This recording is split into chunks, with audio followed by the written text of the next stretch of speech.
کا سوال ہے کہ جو عورت بچہ پیدا کرنے کے بعد چلنے میں ہوتی ہے اس کے پاس جانے کا شرعی کیا حکم ہے؟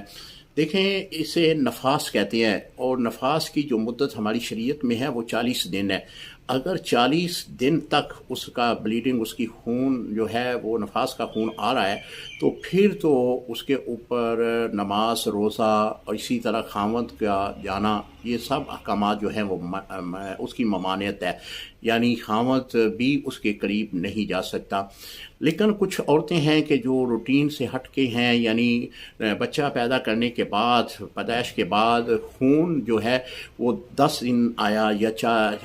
اپنا 8 دن آیا یا پھر وہ 15 دن آیا، تو جہاں اس کی روٹین ختم ہو گئی تو وہ ایک دن دیکھے کہ اس میں بلیڈنگ بالکل رک چکی ہے، تو حکم شریعت کا یہ ہے کہ وہ غسل کرے اور نمازیں شروع کر دے۔ اسی طرح اگر